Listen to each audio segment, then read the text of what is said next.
നമ്മളിപ്പോൾ ഇതുവരെയുള്ള ബിസിനസിൻ്റെ സെക്ഷനൊക്കെ നല്ല അടിപൊളിയായിട്ട് നോട്ട് ചെയ്ത് വെച്ച് പഠിച്ചിട്ടുണ്ട്. ഇതുവരെയുള്ള സെക്ഷൻസിനെ എങ്ങനെ ചോദിച്ചാലും നമുക്ക് സിമ്പിളായിട്ട് എക്സാമിന് എഴുതാം. അപ്പോൾ നമ്മൾ ലാസ്റ്റായിട്ട് പഠിച്ചത് 70-71 വരെയുള്ള സെക്ഷനുകളാണ്. 70 എന്ന് പറയുമ്പോൾ കൂട്ടബലാത്സംഗത്തിനെ കുറിച്ച്, 7 പേര് വട്ടത്തിൽ നിന്ന്, 71 എന്ന് പറയുന്നത് 7 പേര് ഒന്നുകൂടി ചെയ്ത അങ്ങനെയുള്ള കാര്യങ്ങളാണ് പഠിച്ച് നിർത്തിയത്. അപ്പോൾ 7 എന്നുള്ളത് എന്നിട്ടാണ് ബലാത്സംഗമായിട്ടൊന്ന് ഓർത്ത് വയ്ക്കുക, 7 വെച്ചിട്ടുള്ളത്. ഇനി നമുക്ക് ബാക്കി 72 സെക്ഷൻ മുതൽ പഠിച്ചു തുടങ്ങാം. അടുത്തതാണ് section 72, disclosure of identity of victims. അതായത് 7 എന്ന് പറഞ്ഞപ്പോൾ നമ്മൾ ബലാത്സംഗത്തിനെ ഓർത്ത് വെച്ചിട്ടുണ്ട്.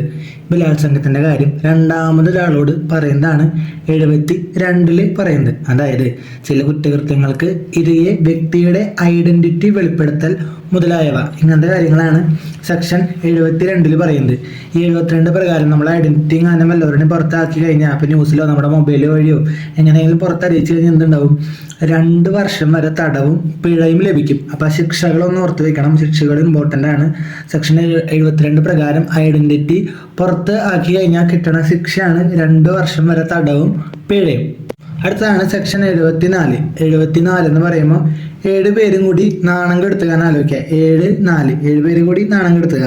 അതായത് outraging modesty of woman. Outraging modesty of a woman, അതായത് സ്ത്രീകളുടെ മാന്യതയ്ക്ക് ഭംഗം വരുത്തുക എന്ന ഉദ്ദേശത്തോടു കൂടി അവരുടെ നേരെ ആക്രമണം അല്ലെങ്കിൽ ക്രിമിനൽ ബലപ്രയോഗം നടത്തുന്നിട്ട്, അതായത് മാന്യതയ്ക്കെതിരെ ഭംഗം വരാത്താന്നുള്ള ഉദ്ദേശത്തോടു കൂടി ബലപ്രയോഗം നടത്തുന്നതാണ് 74 പറയുന്നത്.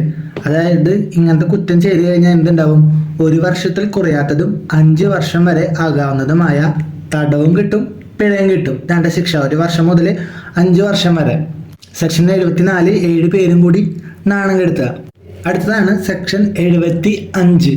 75 എന്ന് പറയുമ്പോൾ അതിക്രമം എന്ന് ആലോചിക്കുക. 5 അതിക്രമം. സെക്ഷൽ ഹറാസ്മെന്റ്, ഇതൊരു 4 തരത്തിൽ പറയുന്നുണ്ട്. അതായത് ഒന്നാമത്തെ കാര്യം, ഇഷ്ടപ്പെടാത്തതും സ്പഷ്ടവുമായ ലൈംഗിക അതിക്രമങ്ങളിൽ ഉൾപ്പെടുന്ന ശാരീരിക സമ്പർക്കവും മുന്നേറ്റങ്ങളും. അതായത് ഇഷ്ടപ്പെടാണ്ട് നമ്മൾ ചെയ്യണ ലൈംഗിക അതിക്രമങ്ങൾ, അല്ലെങ്കിൽ ലൈംഗിക ആനുകൂല്യങ്ങൾക്കായിട്ടുള്ള ആവശ്യപ്പെടാം അല്ലെങ്കിൽ അഭ്യർത്ഥന നടത്താം. രണ്ടാമത്തെ. മൂന്നാമത്തെ എന്ന് പറയുന്നത് ഒരു സ്ത്രീയുടെ ഇഷ്ടത്തിന് വിരുദ്ധമായിട്ട് അശ്ലീലം കാണിക്കുക, അതാണ് മൂന്നാമത്തെ. നാലാമത്തെ എന്ന് പറയുന്നത് ലൈംഗിക ചുവയോട് കൂടിയുള്ള പരാമർശങ്ങൾ. ഇതിൽ 1, 2, 3 വരെയുള്ള കാര്യങ്ങൾ പറഞ്ഞത് പ്രകാരമുള്ള കുറ്റം ചെയ്തു കഴിഞ്ഞാൽ 3 വർഷം വരെ ശിക്ഷ ലഭിക്കും. ഇനി ലാസ്റ്റ് പറഞ്ഞത്, അതായത് ഉപവകുപ്പ് 4 പറഞ്ഞത് ലൈംഗിക ചുവയോട് കൂടിയുള്ള പരാമർശങ്ങൾ മാത്രമാണെന്നുണ്ടെങ്കിൽ 1 വർഷമാണ് ശിക്ഷ ലഭിക്കുക. ഇതാണ് സെക്ഷൻ 75 പറയുന്നത്. സെക്ഷൽ ഹറാസ്മെന്റ് 5 അതിക്രമം, ലൈംഗിക അതിക്രമം. അടുത്താണ് സെക്ഷൻ 76. 76 എന്ന് പറയുമ്പോൾ 7 പേരും കൂടി ഡ്രസ്സ് അറുക്കുക. 7 അറുക്കുന്നതിന് അഴിക്കാൻ വേണ്ടിയിട്ട് ഡ്രസ്സ് അറുത്ത് മാറ്റുക. 7 പേര് കൂടി അറുക്കുക. അതായത് ഡിസ്റോബിംഗ് ആണ് സെക്ഷൻ പറയുന്നത്. വസ്ത്രം അഴിക്കുക എന്ന ഉദ്ദേശത്തോടെ സ്ത്രീയെ ആക്രമിക്കുകയും ക്രിമിനൽ ബലപ്രയോഗം നടത്തുകയും ചെയ്യുക. നേരത്തെ നമ്മൾ നാണം കെടുത്തുള്ളൂ, ഇവിടെ വസ്ത്രം അഴിക്കുക എന്ന ഉദ്ദേശത്തോടു കൂടി സ്ത്രീയെ ആക്രമിക്കുകയും ബലപ്രയോഗം നടത്തുകയും ചെയ്തു. വസ്ത്രം അഴിക്കാനായിട്ട് 7, 6 വസ്ത്രം അറുത്ത് മാറ്റാനായിട്ട്. ഇത് പ്രകാരമുള്ള തെറ്റ് ചെയ്തു കഴിഞ്ഞാൽ 3 വർഷത്തിൽ കുറയാത്തതും, അതായത് മിനിമം 3 വർഷം മുതൽ 7 വർഷം വരെ ആകാവുന്നതുമായ തടവും പിഴയും ലഭിക്കും.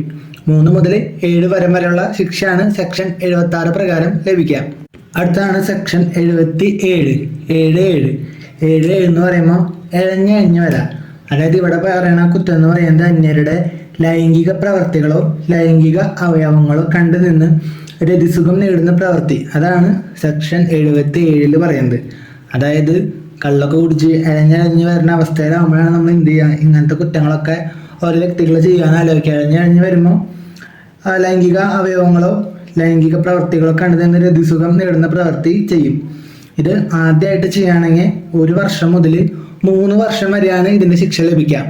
അത് ഒരു ബെയിലബിൾ ഒഫൻസ് ആണ്, ജാമ്യം കിട്ടണ ഒരു കുറ്റമാണ്. പക്ഷെ ഇതേ കുറ്റം തന്നെ രണ്ടാമത് ആവർത്തിച്ച ഈ കുറ്റകൃത്യം ആവർത്തിക്കുകയാണെങ്കിൽ 3 വർഷത്തിൽ കുറയാത്തതും 7 വർഷം വരെ ആകാവുന്നതുമായ ശിക്ഷ ലഭിക്കും. അത് നോൺ ബെയിലബിൾ ഒഫൻസ് ആയിരിക്കും. അപ്പം സെക്ഷൻ 77 എന്ന് പറയുമ്പോൾ ഇഴഞ്ഞ് വന്ന് എന്ത് ചെയ്യുക? ഇഴഞ്ഞ് വന്നിട്ട് ചെയ്യണ ആ കുറ്റകൃത്യം, അതാണ് സെക്ഷൻ 77. അടുത്തതാണ് സെക്ഷൻ 78. സെക്ഷൻ 78 പഠിക്കുമ്പോൾ നമ്മൾ 68 ഒന്ന് ഓർക്കണം. സെക്ഷൻ 68 ഓർമ്മയുണ്ട? സെക്ഷൻ 68 എന്നിട്ട് പറഞ്ഞ 68 പറയുന്നത് റേറ്റ് ഉള്ള ആൾക്കാർ ഒരു വ്യക്തിയുടെ മേലെ ചെയ്യണ സെക്സ്, അതായത് സെക്സ് വിത്ത് റേറ്റ്, അതാണ് 6-8 6-8.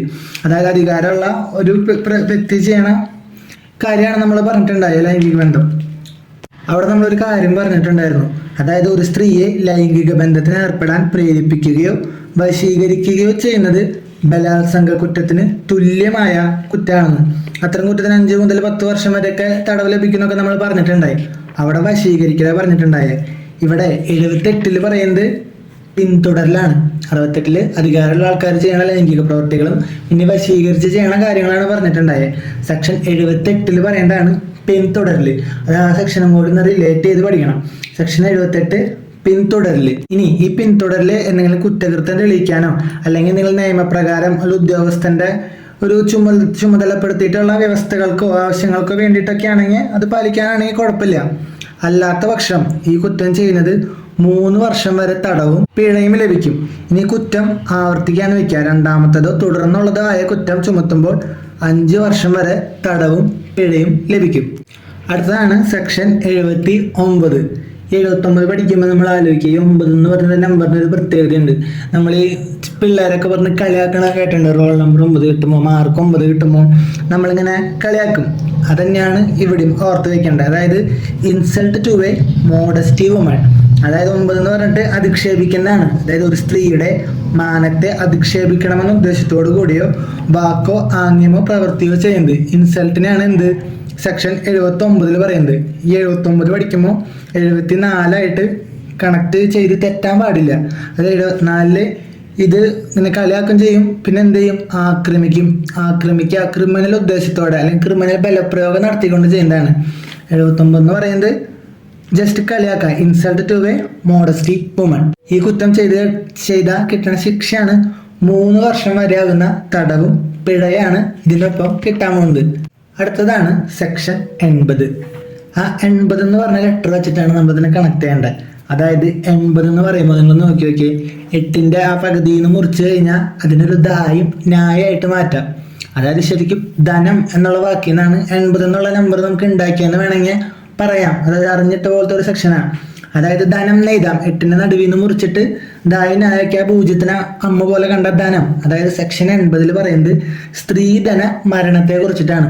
അതായത് കല്യാണം കഴിഞ്ഞ് 7 വർഷത്തിനുള്ളിൽ മരണപ്പെടാണെങ്കിൽ മരണത്തിന് തൊട്ട് മുമ്പ് ഭർത്താവോ ബന്ധുക്കളോ സ്ത്രീധനായിട്ട് ബന്ധപ്പെട്ട് ആ സ്ത്രീനെ പീഡനത്തിന് വിധേയയാക്കിയെന്ന് വെളിപ്പെട്ട് കഴിഞ്ഞാൽ അത് സ്ത്രീധന മരണമായിട്ട് കണക്കാക്കും 7 വർഷത്തിനുള്ളിൽ. അതുപോലെ തന്നെ ഇതിന്റെ ശിക്ഷ എന്നിട്ടാ 7 വർഷത്തിൽ കുറയാത്തതും ജീവപര്യന്തം. 7 വർഷം മുതൽ ജീവപര്യന്തം വരെയാണ് ഇതിന്റെ ശിക്ഷ വരുന്നത്. ഇതുപോലെ മരിക്കണ കാര്യങ്ങളൊക്കെ വരുമ്പോൾ ഒരാളെ കൂട്ടായിട്ട് ചെന്ന് അങ്ങനെയൊക്കെ ചെല്ലുമ്പോൾ ശിക്ഷ ജീവപര്യന്തം വരെ നീളം. അത് ആ സാഹചര്യം അനുസരിച്ചിരിക്കും. അപ്പോൾ ധനം 80 എന്നിട്ടാ 7 വർഷത്തിനുള്ളിൽ മരിക്കുകയാണെങ്കിൽ സ്ത്രീധന മരണമായിട്ട് കണക്കാക്കാം. 7 വർഷം മുതൽ ജീവപര്യന്തം വരെയാണ് കിട്ടാവുന്ന ശിക്ഷ. അടുത്തതാണ് സെക്ഷൻ 81.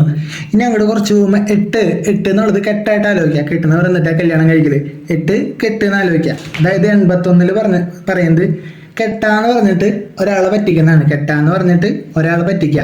അതായത് മാരേജ് മോക്ക് മാരേജ്, അതായത് നിയമാനുസൃതം വിവാഹം എന്ന വിശ്വാസത്തെ കബളിപ്പിച്ച് പുരുഷനുണ്ടാക്കുന്ന സഹവാസം. അതായത് നിയമപരമായിട്ടൊരു സ്ത്രീനെ കല്യാണം കഴിച്ചിട്ടില്ല, പക്ഷെ കല്യാണം കഴിച്ചിട്ടുണ്ടെന്ന് പറഞ്ഞ് പറ്റിച്ച് വഞ്ചിച്ച് അതിനെ വിശ്വസിപ്പിച്ചുകൊണ്ട് ആ ആളായിട്ട് സഹവസിക്കുകയും ലൈംഗിക ബന്ധത്തിൽ ഏർപ്പെടുകയും ചെയ്യുന്നത്. അങ്ങനെ ചെയ്തു കഴിഞ്ഞാൽ 10 വർഷം വരെയുള്ള തടവും പിഴയാണ് ലഭിക്കുക. വഞ്ചിച്ചുകൊണ്ട് വിവാഹം എന്ന് പറഞ്ഞിട്ട് മാരേജ് മോക്ക് ചെയ്ത് ലൈംഗിക ബന്ധത്തിലൊക്കെ ഏർപ്പെട്ട് അങ്ങനെ പോണതിനുള്ള ശിക്ഷയാണ് 10 വർഷം വരെ തടവും പിഴയും. അടുത്തതാണ് സെക്ഷൻ 82. 8 എന്ന് പറയുമ്പോൾ നമ്മൾ കെട്ടായിട്ട് കണക്ട് ചെയ്തിട്ടുണ്ടായിരുന്നു. അതായത് 82 എന്ന് പറയുമ്പോൾ രണ്ടാമതൊരാളെ കെട്ടുന്നത്. അതായത് ഭർത്താവോ ഭാര്യയോ ജീവിച്ചിരിക്കുന്ന കാലത്ത് വീണ്ടും വിവാഹം കഴിക്കുന്ന സാഹചര്യം, അതിനെ ബൈഗമി എന്ന് പറയും. നമ്മൾ ഇംഗ്ലീഷിൽ പഠിച്ചിട്ടുണ്ട്. ഇംഗ്ലീഷിൽ വേണമെങ്കിൽ ചോദ്യം വരാം. അതായത് ഒന്നോ അതിലധികമോ അല്ലെങ്കിൽ കുറെ ഭാര്യമാരുള്ള ആളെ നമ്മൾ എന്നിട്ട് വിളിക്കുക, കുറെ കല്യാണം അങ്ങനെ കുറെ ഭാര്യമാരുള്ള ആളെ പോളിഗമി എന്ന് വിളിക്കും. ഇവിടെ എന്ന് പറയുന്നത് രണ്ടാമതൊരാളെ കെട്ടുന്നത് 2 പേര് ഒരേ സമയത്തുള്ളതിന് എന്ത് വിളിക്കും, ബൈഗമി എന്ന് വിളിക്കും. ഇവിടെ പറയുന്നത് ഭർത്താവോ ഭാര്യയോ ജീവിച്ചിരിക്കുന്ന സാഹചര്യത്തിൽ വിവാഹം കഴിക്കുന്ന ആൾക്ക്, അതായത് ആ ജീവിച്ചിരിക്കണ കാലത്ത് പിന്നെയും വേറെ ആളെ പോയിട്ട് വിവാഹം കഴിച്ചു കഴിഞ്ഞാൽ എന്തുണ്ടാവും എന്നാണ് ഇവിടെ പറയുന്നത്. അങ്ങനെ ചെയ്തു കഴിഞ്ഞാൽ മുമ്പ് കഴിച്ച വിവാഹം എന്താവും? അസാധുവാകും. അതേപോലെ തന്നെ 7 വർഷം വരെ തടവും പിഴയും ലഭിക്കും. അതായത് ഓൾറെഡി കല്യാണം കഴിച്ചിരിക്കണ കാര്യം മറച്ചു വെച്ചിട്ട് അപ്പുറത്ത് വേറെ പോയി കല്യാണം കഴിച്ചു കഴിഞ്ഞാൽ. ഇനി ഇതിനൊരു ഉപവകുപ്പുണ്ട്. ഉപവകുപ്പ് 2 പ്രകാരം. അതായത് നമ്മളിനി അപ്പുറത്തെ ആളെ കല്യാണം കഴിക്കാൻ പോകുമ്പോൾ ഞാൻ മുന്നേ വിവാഹിതനാണെന്നുള്ള കാര്യം മറച്ചു വെച്ചുകൊണ്ട് പറ്റിച്ചുകൊണ്ടാണ് കഴിക്കണമെന്നുണ്ടെങ്കിൽ അപ്പൊ അത് വഞ്ചന പോലെ. അപ്പൊ അത് പഞ്ചിച്ചുകൊണ്ട് ചെയ്തു കഴിഞ്ഞാൽ 10 വർഷം വരെയാണ് തടവും പിഴയും ലഭിക്കുക. ആദ്യത്തെ കേസിലാണെങ്കിൽ 7 വർഷവും, അത് വഞ്ചിച്ചുകൊണ്ട് ചെയ്യണമെങ്കിൽ മറ്റൊരാൾ അറിയാണ്ട് ചെയ്യണമെങ്കിൽ 10 വർഷം വരെ. അടുത്തത് പറയുന്നതാണ് സെക്ഷൻ 83. 83 എന്ന് പറയുമ്പോൾ 3 എന്ന് പറയുന്നത് മുതലാക്കാനാണ് നമ്മൾ മുന്നേ പഠിച്ചിട്ടുണ്ടായത്. അതായത് കെട്ടി മുതലെടുക്കാൻ ശ്രമിക്കുക. അതായത് നിയമാനുസൃതം വിവാഹം കൂടാതെ വഞ്ചനാപൂർവകമായ വിവാഹ ചടങ്ങ് നടത്തുന്നത്. അതായത് വിവാഹം നിയമപരമായിട്ട് നടക്കില്ല, നിയമപരമായിട്ട് ചെയ്യാണ്ട് ബാക്കിയുള്ള വിവാഹ ചടങ്ങുകളോടൊക്കെ കടന്നുപോയി വഞ്ചനാപരമായ ഉദ്ദേശത്തോടെ അല്ലെങ്കിൽ മുതലെടുക്കാനുള്ള ഉദ്ദേശത്തോടു കൂടി കെട്ടണമെന്നാണ് 83 പറയുന്നത്. കെട്ട് മുതലെടുപ്പ്. അതായത് ഇങ്ങനെ ചെയ്തു കഴിഞ്ഞാൽ കിട്ടണ ശിക്ഷയാണ് 7 വർഷം വരെ നീണ്ടു നിൽക്കുന്ന തടവും പിഴയാണ് ഇതിന് ലഭിക്കാറുണ്ട്. അടുത്തതാണ് സെക്ഷൻ 84. 4 എന്ന് പറയുമ്പോൾ നമ്മൾ മുന്നൊരു സ്ഥലത്ത് പഠിച്ചിട്ടുണ്ട്. അതായത് 4 ചുമരിനുള്ളിൽ ഇടാണ്. അതായത് കെട്ടി 4 ചുമരിനുള്ളിൽ ഇടാന്ന് ആലോചിക്കുക. അതായത് വിവാഹിതയായ ഒരു സ്ത്രീയെ ക്രിമിനൽ ഉദ്ദേശത്തോടെ വശീകരിക്കുകയോ കൊണ്ടുപോവുകയോ തടങ്കിൽ വെക്കുകയോ ചെയ്യുന്നത്. അതായത് ഓൾറെഡി കെട്ടിയ സ്ത്രീയെ കൊണ്ടുപോയിട്ട് തടങ്കലിൽ ഇടുന്നതാണ് എന്ത്? സെക്ഷൻ 84 പറയുന്നത്. അതായത് വേറൊരാൾ കല്യാണം കഴിച്ച സ്ത്രീയാ, അതറിയാം നമുക്ക്. അതറിഞ്ഞുകൊണ്ട് വിഹിത ബന്ധത്തിൽ ഏർപ്പെടാന്നുള്ള ഉദ്ദേശത്തോടു കൂടി അതിനെ പിടിച്ചു കൊണ്ടുവന്ന് ഒരു തടങ്കലിടുന്നത്. ഇങ്ങനെ ചെയ്തു കഴിഞ്ഞാൽ 2 വർഷം വരെ ആവാവുന്ന തടവോ പിഴയോ അല്ലെങ്കിൽ രണ്ടും കൂടിയോ ഒരുമിച്ച് ലഭിക്കും. ഈ പറയണ ഈ ശിക്ഷകളൊക്കെ പറ്റുകയാണെങ്കിൽ അതിൻ്റെ ഒപ്പം തന്നെ ഒന്ന് മാർക്ക് ചെയ്ത് പോകുക അല്ലെങ്കിൽ എഴുതി വെച്ച് പോവുക. ഈ ശിക്ഷകളൊക്കെ കുറച്ച് ഇമ്പോർട്ടൻ്റ് ആണ്. ചിലപ്പോൾ ഒരു സെക്ഷൻ തന്നിട്ട് ഈ സെക്ഷൻ പ്രകാരമുള്ള കുറ്റം അല്ലെങ്കിൽ ഈ സെക്ഷൻ പ്രകാരമുള്ള ശിക്ഷ എന്തായിരിക്കും ചോദിക്കുക. അല്ലെങ്കിൽ കുറ്റകൃത്യം തന്നിട്ട് ഈ കുറ്റകൃത്യത്തിനുള്ള ശിക്ഷ എന്താണെന്നൊക്കെ ചോദിക്കാനായിട്ട് സാധ്യതയുണ്ട്. ആദ്യമായിട്ടാണ് BNS എക്സാമിന് വരുന്നത്. ചിലപ്പോൾ അങ്ങനെ വരായിരിക്കില്ല, പക്ഷെ നമ്മളതും പ്രതീക്ഷിച്ച് പോകണം. ഇങ്ങനെ ചോദിച്ചു കഴിഞ്ഞാൽ നമ്മൾ ആ 20 മാർക്കിൽ നിന്ന് വെറുതെ 1 മാർക്ക് കളയേണ്ട ആവശ്യമില്ല. അപ്പോൾ ഈ ശിക്ഷകളൊന്ന് മാർക്ക് ചെയ്ത് വെച്ച് പോവാം. അടുത്താണ് സെക്ഷൻ 85. 5 എന്ന് പറയുമ്പോൾ എന്താ ആലോചിക്കണം? പാഞ്ചാലി വസ്ത്രാക്ഷേപം ആലോചിക്കുക. അതായത് കെട്ടിയിട്ട് പാഞ്ചാലി വസ്ത്രാക്ഷേപം ചെയ്യുക. അതായത് അതൊരു ക്രൂരതയാണ്. ഈ സെക്ഷൻ പറയുന്നത് husband or relatives of husband of a woman subjecting her to cruelty. അതായത് ഒരു സ്ത്രീയുടെ ഭർത്താവോ ഭർത്താവിന്റെ ബന്ധുവോ അവളെ ക്രൂരതയ്ക്ക് വിധേയമാകുന്നതുമായി ബന്ധപ്പെട്ടത്. അതാണ് സെക്ഷൻ 85 ചെയ്യുന്നത്. ഇങ്ങനെ ചെയ്തു കഴിഞ്ഞാൽ കിട്ടണ ശിക്ഷയാണ് 3 വർഷം വരെ ആകുന്ന തടവ് ശിക്ഷയും കൂടാതെ പിഴയും ലഭിക്കുന്ന കുറ്റാണത്. സെക്ഷൻ 85 പാഞ്ചാലി വസ്ത്രാക്ഷേപം. അങ്ങനെ ആലോചിക്കുക. അങ്ങനത്തെ പ്രവൃത്തി ചെയ്യുന്നതാണ് സെക്ഷൻ 85. അടുത്തതാണ് സെക്ഷൻ 86. 86 എന്ന് പറയുമ്പോൾ 8 എന്ന് പറയുന്നത് നമ്മൾ മുന്നേ 8ന്റെ പണിന്ന് പഠിച്ചിട്ടുണ്ടായി. പിന്നെ 6 എന്ന് പറയുന്നത് നമ്മൾ കുറേ സ്ഥലത്ത് കാലന്റെ നമ്പറായിട്ട് 6 നമ്മൾ കണക്ട് ചെയ്യാറുണ്ട്. 6 കാലന്റെ നമ്പറാണ് ആലോചിക്കുക. അതായത് 8ന്റെ പണി പ്ലസ് കാലന്റെ സ്വഭാവം. അതാണ് എന്ത്? ക്രൂരത എന്ന് പറയുന്നത്. ക്രൂരതയെ നിർവചിക്കുന്ന സെക്ഷനാണ് 8-6. അതായത് ഒന്നില്ലെങ്കിൽ ഒരു സ്ത്രീനെ ഉപദ്രവിക്കുക, അതിൻ്റെ എന്തെങ്കിലും സ്വത്തിൻ്റെ കാര്യങ്ങൾക്ക് വേണ്ടിയിട്ടോ അല്ലെങ്കിൽ എന്തെങ്കിലും നിയമവിരുദ്ധമായ ഒരു ആവശ്യം നിറവേറ്റാൻ വേണ്ടിയിട്ട് ആ സ്ത്രീനെ ഉപദ്രവിക്കാം, അല്ലെങ്കിൽ ആ സ്ത്രീനെ ആ മനഃപൂർവ്വം ആത്മഹത്യയിലേക്ക് നയിക്കാനായിട്ട് പ്രേരിപ്പിക്കണം എന്തെങ്കിലും രീതിയിലുള്ള പ്രവൃത്തികൾ ചെയ്യാം. ഇതൊക്കെ എന്ത് ചെയ്യും? ക്രൂരതയിൽ പെടും. സെക്ഷൻ 86 ക്രൂരത. അടുത്തതാണ് സെക്ഷൻ 87. 8-7 എന്ന് പറയുമ്പോൾ കെട്ടാൻ വേണ്ടി എണീപ്പിച്ച് കൊണ്ടുപോകാം. കെട്ടാൻ വേണ്ടി എണീപ്പിച്ച് കൊണ്ടുപോകുന്നതാണ് 8-7 പറയുന്നത്. അതായത് kidnapping of a woman to compel marriage. അതായത് ഒരു സ്ത്രീയെ അവളുടെ വിവാഹത്തിന് നിർബന്ധിക്കുന്നതിനോ മറ്റോ വേണ്ടി അപഹരിക്കുന്നത്, കിഡ്നാപ്പ് ചെയ്ത് കൊണ്ടുപോകുന്നത്, രാത്രി വന്ന് എഴുന്നേൽപ്പിച്ച് കൊണ്ടുപോകാം. അതിനാണ് എന്ത്? സെക്ഷൻ 87 പറയുന്നത്. കെട്ടാൻ വേണ്ടി എഴുന്നേൽപ്പിച്ച് കൊണ്ടുപോകാം. 8-7 ഇപ്രകാരമുള്ള ശിക്ഷ ചെയ്തു കഴിഞ്ഞാൽ ഇങ്ങനെ അപഹരിക്കണ ഏതൊരാൾക്കും 10 വർഷം വരെയാവുന്ന തടവ് ശിക്ഷയും പിഴയും ലഭിക്കാവുന്നതാണ്. ഇതൊക്കെ ചെറിയ സെക്ഷനുകളാണ്. അതാണ് അധികം എക്സ്പ്ലെയിൻ ചെയ്ത് സമയം കളയാത്തത്. ഇതൊക്കെ നിങ്ങൾക്ക് സിമ്പിളായിട്ട് ഈ കോഡ് വെച്ച് എഴുതാണെങ്കിൽ സിമ്പിളായിട്ട് പഠിച്ചു പോകാവുന്നുള്ളൂ കേട്ടോ. അതുകൊണ്ടാണ് നമ്മൾ പെട്ടെന്ന് സെക്ഷൻസ് കടന്ന് പോകുന്നത്. ഇത് കഴിഞ്ഞിട്ട് നമുക്ക് BNSS-ഉം BSAയും ബാക്കിയുള്ള സ്പെഷ്യൽ ടോപ്പിക്കുകളൊക്കെ കവർ ചെയ്യാനുണ്ട്. അപ്പോൾ എല്ലാ സെക്ഷനുകളും എഴുതി വയ്ക്കുക, അല്ലെങ്കിൽ ഏറ്റവും അവസാനം എല്ലാം കൂടി അവയിൽ വരുമോ ഒന്നും നമുക്ക് ഓർമ്മയിൽ കിട്ടില്ല. അപ്പോൾ എല്ലാം നോട്ട് ചെയ്ത് വെച്ച് പൊക്കോളൂ കേട്ടോ. അടുത്തതാണ് സെക്ഷൻ 88. ആ 88 ഇങ്ങനെ കറക്റ്റ് വട്ടത്തിൽ ഒന്ന് എഴുതി വെച്ച് നോക്കി. അതൊരു നമ്മൾ സബ്ബൊക്കെ വെക്കണ കണ്ടിട്ടില്ലേ പരിപാടികൾക്ക് സബ്ബ്, അതിങ്ങനെ 4 ഓട്ടകളായിട്ട് ഇങ്ങനെ സബ് ഇരിക്കണ പോലെ നമുക്കൊന്ന് ആലോചിക്കാൻ പറ്റണല്ലേ, അങ്ങനെ ആലോചിക്കുക. 8 എന്ന് പറയുമ്പോൾ അതായത് സബിന്റെ ഓട്ടകൾ പോലെ നിറച്ച ഓട്ടകളാണ്, 4 ഓട്ടകൾ ഒരു സബ് ഇരിക്കണ പോലെ ആലോചിക്കുക. അതായത് സബിന്റെ അടുത്തൊക്കെ നിന്ന് കഴിഞ്ഞാൽ ഗർഭം അലസിക്കുവാനായിട്ട് സാധ്യതയുണ്ട് ഒരു സ്ത്രീയുടെ. അപ്പൊ സെക്ഷൻ 88 എന്നിട്ടാണ് ഗർഭം അലസിപ്പിക്കലായിട്ടാണ് കണക്ട് ചെയ്ത് പഠിക്കേണ്ടത്. അതായത് ഒരു സ്ത്രീയുടെ ജീവൻ രക്ഷിക്കാൻ വേണ്ടിയല്ലാത്ത പക്ഷം ആ സ്ത്രീയുടെ ഗർഭം മനഃപൂർവ്വം അലസിപ്പിച്ചു കഴിഞ്ഞാൽ ആ വ്യക്തിക്ക് 3 വർഷം വരെ തടവോ പിഴശിക്ഷയോ അല്ലെങ്കിൽ ഇവ രണ്ടും കൂടി ലഭിക്കാവുന്നതാണ്. ഇനി കുട്ടി വയറ്റിൽ കുറച്ച് വലുതായി അത്യാവശ്യം ചലന ശക്തിയുള്ള അവസ്ഥയിലായി അങ്ങനെയുള്ള ശിശുവിനെയാണ് കൊല്ലണമെന്നുണ്ടെങ്കിൽ ഗർഭം അലസിപ്പിക്കണമെന്നുണ്ടെങ്കിൽ അപ്പം ശിക്ഷ കുറച്ചുകൂടി കൂടും. 7 വർഷം വരെ തടവ് ശിക്ഷയും കൂടാതെ പിഴയും ലഭിക്കുന്നതാണ്. ഇനി ഈ ഗർഭം സ്വയം അലസിപ്പിക്കുന്ന സ്ത്രീയാണെങ്കിലും എന്ത് ചെയ്യും, ഈ വകുപ്പിന്റെ കീഴിൽ വരും കേട്ടോ. അതായത് ഗർഭം അലസിപ്പിക്കലാണെങ്കിൽ 3 വർഷം വരും. ഇനി കുറച്ചുകൂടി ശിശു വയറ്റിൽ ഇത്തിരി വളർന്ന കുട്ടിയാണെങ്കിൽ എന്ത് ചെയ്യും, 7 വർഷം വരെയാവും അതിന്റെ ശിക്ഷ. നമ്മൾ 87 വരെയാണ് നമ്മൾ 8 കെട്ടായിട്ട് കണക്ട് ചെയ്തത്. ഇനി അങ്ങോട്ട് 87 കഴിഞ്ഞാൽ പിന്നെ എഴുന്നേപ്പിച്ച് കൊണ്ടുപോയി കിഡ്നാപ്പ് ചെയ്ത് കൊണ്ടുപോയി. ഇനി കെട്ടിന്റെ കാര്യമൊന്നും പറയാനില്ല. സെക്ഷൻ 88 നമ്മൾ സബ്ബായിട്ട് കണക്ട് ചെയ്തു. ഇനി നമ്മൾ അടുത്ത സെക്ഷൻ പഠിക്കാൻ പോവാ. അടുത്തതാണ് സെക്ഷൻ 89. 89 എന്ന് പറയുമ്പോൾ രാത്രി 8ന്റെ പണി കൊടുക്കുക. 8ന്റെ പണി നെയ്റ്റില്. ഇത് 88 കണക്ട് ചെയ്തും നമുക്ക് പഠിക്കാട്ടെ. 8ന്റെ പണി നെയ്റ്റില് കൊടുക്കുന്നത്, അതായത് ഗർഭം അലസിപ്പിക്കല് രാത്രി ചെയ്യുക. അതായത് സ്ത്രീ അറിഞ്ഞില്ല, സ്ത്രീ അറിയാതെ സ്ത്രീയുടെ സമ്മതം കൂടാതെ ഗർഭം അലസിപ്പിക്കുന്നതാണ് സെക്ഷൻ 89 പറയുന്നത്. ഇങ്ങനെ ചെയ്തു കഴിഞ്ഞാൽ ജീവപര്യന്തം അല്ലെങ്കിൽ 10 വർഷം വരെ ആകാവുന്ന തടവും പിഴയും ലഭിക്കുന്നതാണ്. സെക്ഷൻ 89 8ന്റെ പണി നെയ്റ്റില്, causing miscarriage without women's consent. അടുത്തതാണ് സെക്ഷൻ 90 90 എന്ന് പറഞ്ഞാൽ നെയ്റ്റില്. ആ 0 എന്ന് പറയുന്നത് ഉണ്ണിയുടെ ഒരു തൊട്ടിൽ പോലെ വിചാരിക്കുക. നെയ്റ്റില് ആ ഉണ്ണീനെ എടുത്ത് പുറത്തേക്ക് വെച്ചേക്കാം. 9 നെയ്റ്റില് ആ ഉണ്ണീനെ തൊട്ടിൽ പോലുള്ള ഉണ്ണീനെ പുറത്തേക്ക് എടുത്ത് വെച്ചേക്കാം. അതായത് death caused by act done with intent to cause miscarriage.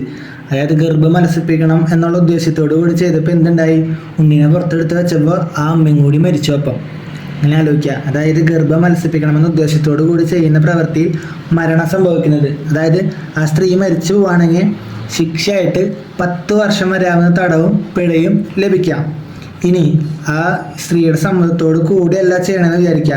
അതായത് ഈ കൃത്യം സ്ത്രീയുടെ സമ്മതം കൂടാതെ ചെയ്യുകയാണെങ്കിൽ ശിക്ഷ ജീവപര്യന്തവും. ജീവപര്യന്തം തടവ് ശിക്ഷയും അല്ലെങ്കിൽ ഉപവകുപ്പിൽ പറയുന്ന ശിക്ഷയോ നൽകാവുന്നതാണ്. അതായത് സ്ത്രീയുടെ സമ്മതത്തോട് കൂടി ചെയ്തിട്ട് സ്ത്രീ മരിച്ചു കഴിഞ്ഞാൽ 10 വർഷം വരെയാണ് തടവ്. ഇനി സ്ത്രീ അറിയാണ്ട് സ്ത്രീയുടെ സമ്മതം കൂടാതെയാണ് ഈ കുറ്റകൃത്യം ചെയ്തിട്ട് സ്ത്രീ മരിച്ചു പോയെന്നുണ്ടെങ്കിൽ അത് ശരിക്കും ഒരു കൊലപാതക കുറ്റത്തിന് തുല്യമാണ് നമ്മൾ ചെയ്യണ പ്രവൃത്തി. അതായത് ഇവിടെ 2 ജീവനെയാണ് നമ്മൾ കൊന്നത്.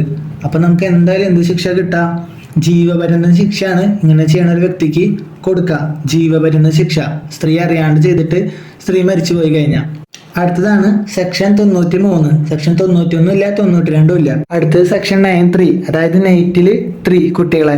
അതായത് സെക്ഷൻ 31 ഓർമ്മയുള്ളവർക്ക് അത് അറിയണ്ടാവും 3 എന്താണ്. അത് അടിയിൽ ഓർമ്മയുള്ളവർ ഒന്ന് കമന്റ് ചെയ്യാം. അതായത് 12 വയസ്സിന് താഴെയുള്ള കുട്ടിയെ മാതാപിതാക്കളോ പരിപാലിക്കുന്ന വ്യക്തിയോ ഉപേക്ഷിക്കുന്നത്. അതായത് കുട്ടികളെ ഉപേക്ഷിച്ച് പോണതിനെ കുറിച്ചിട്ടാണ് പറയുന്നത്. അതായത് ഇവിടെ 12 വയസ്സിന് താഴെയുള്ള കുട്ടികളുടെ കാര്യമാണ് പറയുന്നത്. ഈ പ്രകാരം കുട്ടീനെ ഉപേക്ഷിച്ച് പോവുകയാണെങ്കിൽ അത് കുട്ടികൾക്ക് സംരക്ഷണമൊക്കെ കിട്ടേണ്ട സമയമാണ്. പക്ഷെ അവരുപേക്ഷിച്ച് കളഞ്ഞു കഴിഞ്ഞാൽ ഇതിനുള്ള ശിക്ഷയാണ് 7 വർഷം വരെ തടവോ പിഴയോ, അല്ലെങ്കിൽ രണ്ടും കൂടി ഒരുമിച്ചാണ്. ഇത് പേരൻസിന് അല്ലെങ്കിൽ കുട്ടി ആരുടെ ഇതിലാണോ ജീവിക്കണം ആ ഗാർഡിയന് കിട്ടണ ശിക്ഷ. 7 വർഷം വരെ തടവും അല്ലെങ്കിൽ പിഴയും, അല്ലെങ്കിൽ രണ്ടും കൂടി ലഭിക്കും. അടുത്താണ് സെക്ഷൻ 94 9(4). അതായത് നൈസായിട്ട് 4 മൂലയിൽ കൊണ്ടിടാം, അല്ലെങ്കിൽ നെയ്റ്റിൽ 4 മൂലയിൽ കൊണ്ടിടാന്ന് ആലോചിക്കാം. അതായത് ഇവിടെ പറയുന്നത് secret disposal of A child's dead body. മൃതദേഹം രഹസ്യമായി നിക്ഷേപിച്ചുകൊണ്ട് ജനനം മറച്ചു വയ്ക്കാം. അതായത് ഒരു മരിച്ച കുട്ടിയെ ആരും അറിയാണ്ട് ഒരു സ്ഥലത്ത് കൊണ്ടുപോയിട്ട് കുഴിച്ചിടാം. ഈ കുട്ടി എന്ന് പറയുമ്പോൾ പ്രായത്തിൽ കുട്ടികളൊന്നും ഇതിൽ ഉൾപ്പെടില്ല കേട്ടോ. അതായത് ജനിച്ച ആ ശിശു കുഞ്ഞു കുട്ടി ഒന്നില്ലെങ്കിൽ ചിലപ്പോൾ ജനനത്തിന് മുമ്പ് മരിച്ചതായിരിക്കാം, അല്ലെങ്കിൽ ജനിച്ചതിന് തൊട്ട് കഴിഞ്ഞ് ജനിച്ചപ്പനെ മരിച്ചതായിരിക്കാം. പക്ഷെ ഇങ്ങനത്തെ കുട്ടീനെ ആരും അറിയാണ്ട് മറച്ചു വെക്കാന്നുള്ള ഉദ്ദേശത്തോടു കൂടി ഇങ്ങനെ ഡിസ്പോസൽ ചെയ്യുകയാണെങ്കിൽ ആ വ്യക്തിക്ക് 2 വർഷം വരെ തടവോ പിഴയോ അല്ലെങ്കിൽ രണ്ടും കൂടിയും ലഭിക്കും. ഇപ്പൊ 94 എന്ന് പറയുമ്പോൾ 4 മൂലയിൽ കൊണ്ട് ഇടുന്നത് സീക്രട്ട് ഡിസ്പോസൽ. അടുത്താണ് സെക്ഷൻ 95. 5 എന്ന് പറയുമ്പോൾ 5 അതായത് ഫൈൻ്റെ ഇത് ഹയർ ചെയ്യുക. അതായത് കുറ്റകൃത്യം ചെയ്യാൻ ഒരു കുട്ടിയെ നിയമിക്കുകയോ ജോലിക്ക് എടുക്കുകയോ പ്രേരിപ്പിക്കുകയോ ചെയ്യുക. അതായത് ഒരു കുറ്റം ചെയ്യാനായിട്ട് ഒരു കുട്ടീനെ ഏൽപ്പിക്കുക. അങ്ങനെ ഏൽപ്പിച്ചു കൊടുത്തു കഴിഞ്ഞാൽ ആൾക്ക് കിട്ടുന്ന ശിക്ഷയാണ് 3 വർഷത്തിൽ കുറയാത്തതും എന്നാൽ 10 വർഷം വരെ ആകാവുന്നത് വരെ ആയ ശിക്ഷയാണ് ഇപ്രകാരം ചെയ്യുന്ന വ്യക്തികൾക്ക് കിട്ടുക. ഇതിൻ്റെ ഇടയിൽ അതായത് ഇപ്പോൾ ലൈംഗിക ചൂഷണത്തിനോ അശ്ലീലതയ്ക്കോ വേണ്ടി ഒരു കുട്ടിയെ നിയമിക്കുകയോ ജോലിക്ക് എടുക്കുകയോ ഉപയോഗിക്കുകയോ ചെയ്യുന്നതൊക്കെ എന്ത് ചെയ്യും, ഈ വകുപ്പിൻ്റെ അണ്ടറിൽ വരും. അതായത് ഒരു കുട്ടീനെ കൊണ്ട് എന്തെങ്കിലും കുറ്റകൃത്യം ചെയ്യിപ്പിച്ചു കഴിഞ്ഞാൽ അല്ലെങ്കിൽ അതിന് വേണ്ടി പ്രേരിപ്പിച്ചു കഴിഞ്ഞാൽ അതൊക്കെ എന്ത് വരും, സെക്ഷൻ 95 ഇടയിൽ വരും. 595 ഫൈൻ്റെ ഇത് ഹയർ ചെയ്യുക. അതായത് ഒരു കുട്ടീനെ കണ്ടുപിടിച്ച് ഒരു കുറ്റകൃത്യം ചെയ്യാനായിട്ട് ഹയർ ചെയ്യുന്നത്, hiring of a child to commit offence. അടുത്താണ് 96. 6 എന്ന് പറയുമ്പോൾ പ്രേരിപ്പിക്കുക. 6 അങ്ങനെ ആലോചിക്കുക. 96 പ്രേരിപ്പിക്കുക. അതായത് അസന്മാർഗിക പ്രവർത്തിക്ക് കുട്ടിയെ പ്രേരിപ്പിക്കൽ. പ്രിക്വറേഷൻ ഓഫ് എ ചൈൽഡ്, അതായത് ഒരു ആൺകുട്ടീനെയോ പെൺകുട്ടീനെയോ നിയമവിരുദ്ധ ലൈംഗിക ബന്ധത്തിന് നിർബന്ധിക്കുകയോ വശീകരിക്കുകയോ അല്ലെങ്കിൽ പ്രേരിപ്പിക്കുകയോ ചെയ്യാം. അങ്ങനെ ചെയ്യണ കുറ്റത്തിന് കിട്ടുന്ന ശിക്ഷയാണ് 10 വർഷം വരെയാവുന്ന തടവും പിഴയാണ് ഇങ്ങനെ ചെയ്യണ കുറ്റത്തിന് ലഭിക്കുന്ന ശിക്ഷ. അടുത്താണ് സെക്ഷൻ 97. 97 നെയ്ക്കെടുക്കാൻ വേണ്ടി എഴുന്നേൽപ്പിച്ച് കൊണ്ടുപോവാം. അതായത് 10 വയസ്സിന് താഴെയുള്ള ഒരു കുട്ടിയുടെ കാലും ഒരു നെയ്ക്ക് ഷൂ ഉണ്ട്. അപ്പം അത് മോഷ്ടിക്കാനെന്നുള്ള ഉദ്ദേശത്തോടു കൂടി ആ കുട്ടീനെ അവിടെ നിന്ന് രാവിലെ അത് നോക്കാണ്ട് അവിടെ നിന്ന് എഴുന്നേൽപ്പിച്ച് എടുത്തുകൊണ്ട് പോവാം. അതായത് നെയ്ക്കെടുക്കാൻ വേണ്ടി എഴുന്നേൽപ്പിച്ച് കൊണ്ടുപോവാം. 10 വയസ്സിന് താഴെ പ്രായമുള്ള കുട്ടിയെ അതിൻ്റെ ദേഹത്തു നിന്നും എന്തെങ്കിലും മോഷ്ടിക്കണമെന്ന ഉദ്ദേശത്തോടു കൂടി തട്ടിക്കൊണ്ടു പോവുകയോ ആളപഹരണമോ ചെയ്യുന്നതാണ് സെക്ഷൻ 97 പറയുന്നത്. Kidnapping or abducting child. ഇങ്ങനെ ചെയ്യുന്ന ഒരാൾക്ക് 7 വർഷം വരെ ആവുന്ന തടവും പിഴയും ലഭിക്കും. അടുത്തതാണ് സെക്ഷൻ 98. 98 8 എന്ന് പറയുമ്പോൾ 9 ആക്കാൻ വേണ്ടി 8ഉം പൊട്ടും തിരിയാത്ത കുട്ടിയെ വിൽക്കുന്നു. അതായത് 8 എന്ന് പറയുമ്പോൾ 8ഉം പൊട്ടും തിരിയാത്തൊരു വ്യക്തിയെ വിൽക്കുന്നു അല്ലെങ്കിൽ ഒരു കുട്ടീനെ വിൽക്കുന്നു. ഇവിടെ പറയുന്നത് വേശ്യാവൃത്തിക്കും മറ്റും വേണ്ടി കുട്ടിയെ വിൽക്കലിനെ കുറിച്ചിട്ടാണ്. Selling child for the purpose of prostitution. അതായത് ഏതെങ്കിലും ആവശ്യത്തിന് വേണ്ടിയിട്ട് അല്ലെങ്കിൽ നിയമവിരുദ്ധ ലൈംഗികതയ്ക്കോ അല്ലെങ്കിൽ വേശ്യാവൃത്തിക്കോ വേണ്ടിയിട്ട് ഒരു കുട്ടീനെ വിൽക്കുന്നതാണ് 98 പറയുന്നത്. ഇങ്ങനെ ചെയ്തു കഴിഞ്ഞാൽ 10 വർഷം വരെ തടവും പിഴയാണ് ഇതിന് ലഭിക്കുന്ന ശിക്ഷ. ഇനി 18 വയസ്സിനോ താഴെയുള്ള ഏത് സ്ത്രീയെയും അതായത് ഒരു വേശ്യാലയത്തിൽ ഉപേക്ഷിക്കുകയാണ്. അങ്ങനെ ഉപേക്ഷിക്കുകയാണെങ്കിൽ അങ്ങനെ വേശ്യാവൃത്തിക്ക് വേണ്ടിയിട്ടല്ല അങ്ങനെ തെളിയിക്കണ പക്ഷം വരെ ആൾ ഈ വേശ്യാവൃത്തിക്ക് വേണ്ടി വിറ്റ പോലെ അല്ലെങ്കിൽ വേശ്യാവൃത്തിക്ക് വേണ്ടി ഉപേക്ഷിച്ച പോലെയാണ് കണക്കാക്കുള്ളൂ. ഇപ്പോൾ സെക്ഷൻ 9(8) എന്ന് പറയുമ്പോൾ 8ഉം പൊട്ടും തിരിയാത്ത കുട്ടി 18 വയസ്സിന് താഴെയുള്ള കുട്ടിയെ വേശ്യാവൃത്തിക്ക് മറ്റും വേണ്ടി വിൽക്കുക. അടുത്താണ് സെക്ഷൻ 99. നമ്മുടെ ഇന്നത്തെ ലാസ്റ്റ് സെക്ഷനാണ്, ഇതും കൂടി പഠിച്ചാൽ മതി. സെക്ഷൻ 99 പറയുന്നത് സെക്ഷൻ 98 എന്നിട്ടാ പറഞ്ഞത് വിൽക്കലിനെ കുറിച്ചിട്ടാണ് പറഞ്ഞത്. അപ്പം സെക്ഷൻ 99 എന്ന് പറയുന്നിട്ടാ വാങ്ങലിനെ കുറിച്ചിട്ടാണ് പറയണത്. മറ്റേത് വിൽക്കല്, തൊട്ടപ്പുറ സെക്ഷൻ വാങ്ങൽ. സെക്ഷൻ 99 പറയുന്നത് buying child for the purpose of prostitution, അതായത് വേശ്യാവൃത്തിക്ക് മറ്റും വേണ്ടി കുട്ടിയെ വാങ്ങാം. അങ്ങനെ ഒരു വേശ്യാലയോ അല്ലെങ്കിൽ ഒരു വ്യക്തിയോ ഈ ഒരു ഉദ്ദേശത്തോടു കൂടി അങ്ങനെ വിൽക്കണ കുട്ടിയെ വാങ്ങുകയാണെങ്കിൽ അങ്ങനെ ചെയ്യുന്ന ആൾക്ക് കിട്ടുന്ന ശിക്ഷയാണ് 7 വർഷത്തിൽ കുറയാത്തതും 14 വർഷം വരെ ആകാവുന്നതുമായ തടവും പിഴയാണ് സെക്ഷൻ 99 പ്രകാരം കിട്ടണ ശിക്ഷ. അപ്പം ഇന്നെടുത്ത എല്ലാ സെക്ഷനുകളും നോട്ട് ചെയ്ത് വയ്ക്കുക, നന്നായിട്ട് പഠിക്കുക. ഇനി നമ്മൾ ചില സ്ഥലത്ത് ഓരോ കോഡുകളൊക്കെ ഇടും. അപ്പം നമ്മൾ പഠിക്കൽ എളുപ്പമാക്കാന്നുള്ള ഉദ്ദേശത്തോടു കൂടി മാത്രമാണ് എന്ത് ചെയ്യണേ അങ്ങനത്തെ കോഡുകളൊക്കെ ഇടുന്നത്. അതങ്ങനെ മാത്രം കാണാം, വേറൊരു രീതിയിൽ നമ്മൾ ചിന്തിച്ച് പോരുത്. അപ്പോൾ കോഡ് ഇട്ട് കഴിഞ്ഞാൽ നമുക്ക് സിമ്പിളായിട്ട് പഠിക്കാം, അങ്ങനെ ഒരു ഉദ്ദേശത്തോടെ മാത്രം കാണാം. അപ്പം എല്ലാവരും നന്നായിട്ട് പഠിക്കാം. ഓക്കെ.